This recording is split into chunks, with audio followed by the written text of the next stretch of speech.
Hello and welcome to Artistic Connections. I'm Clarence Reynolds and thanks for joining us. Artistic Connections showcases local arts organizations and how they strengthen the community by connecting you with creative opportunities and experiences. Join me as we meet people from Central Florida who are involved in making our community a wonderful place to live, work, and play. Dramatic Education is an educational arts company that specializes in school, after-school, Saturday and summer drama enrichment programs so children can achieve academic and creative development. And here to tell us more about it is Marcia Robbins, Artistic Director of Dramatic Education. Welcome, Marcia. Thank you. Tell us what the mission of your organization is. Dramatic Education is a place where students can come to receive creativity, but the major goal is that they're successful in the classroom, because we find that students that are involved in the arts are not afraid to raise their hand when they don't understand, and they over-excel in the classroom. Why is that? Why are arts so important to academic success?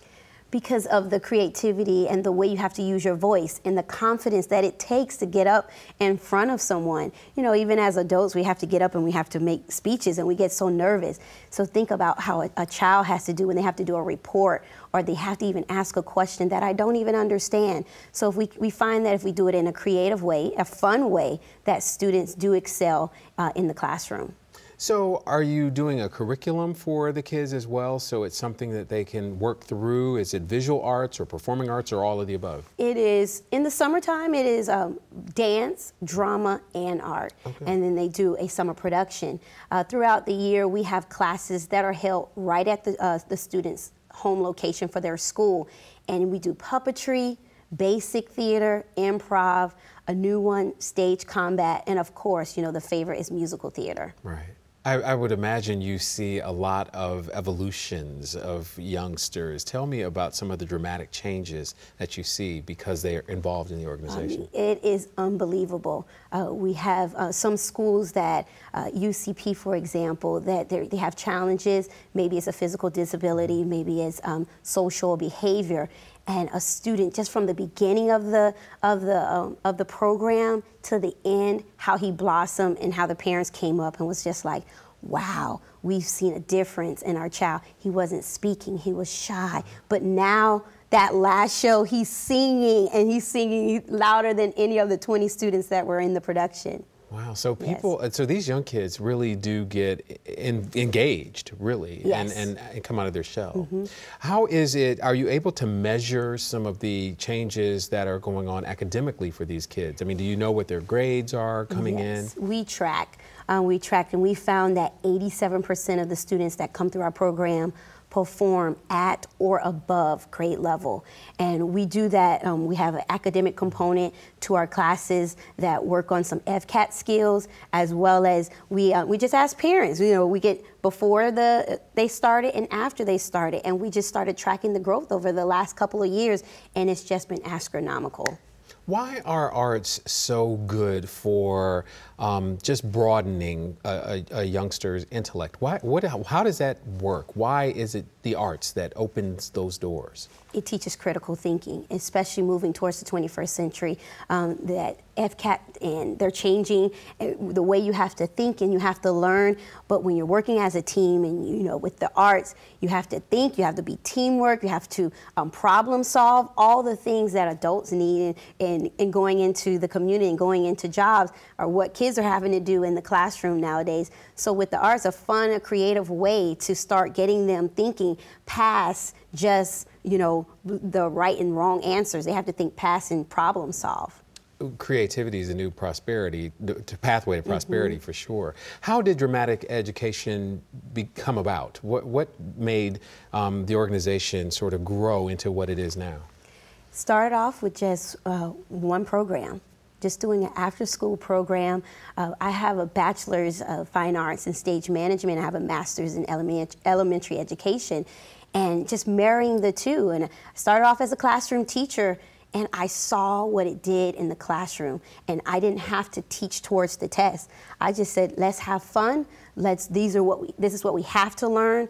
And the principal and administration was like, what are you doing? I said, it's not a secret. You know, let's just challenge the kids to step outside the box, and started with an after school, and it grew to over 30 plus programs in Central Florida. Wow. Yes. So nowadays there are the classics, you know, classical music, classical dance, and then there's, you know, the new stuff. There's hip hop, there's all of those more unique forms of, or more creative forms that are emerging.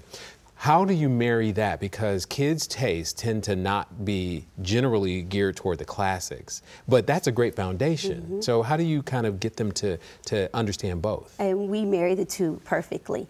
We have some programs that are Broadway, you know, and we take the classics. And then we have some pop songs where we take a classic script and we put some pop music in there. So the students are singing maybe an artist that is, you know, prevalent. And then next year, of course, that artist is out, so we change it with the new up-and-coming artist that they love. And it's still that foundation of building the confidence so that it translates back into the classroom. So it doesn't matter what type of music it is, as long as you know, you have that foundation and in that force behind it, it's going to translate back into the classroom. And are there opportunities for some of the behind-the-scenes type production education that kids might need as well? Because those are important too. Definitely. We have some students that are involved in a program that are just like, you know, I don't want to be on the stage. That's fine. We'll find a place. And you know, I have my degree in stage management, so you can do the stage management side, or you can do the costuming or props. You know, we have some in-school program, and we take the whole school and we do a show with them. So definitely everyone can't be on the stage, but the students are working the sound, the students are building the set, or they're building the costume. Those are important jobs. And what schools are you dealing with? How do kids get involved with your organization? We deal with Seminole, Orange County, as well as some other schools in Florida, but the easiest way is we're in the child's school. So how a parent says, oh, I want dramatic education there, you talk to your administration, and the administration usually reaches out and says, hey, your parent wants the program here, and we would love to have you. And that's how we grew. And sometimes you'll even see us in some community organization, maybe at a local community center, doing Saturday classes, or in the summertime doing classes right there in different communities. Gosh, you are busy.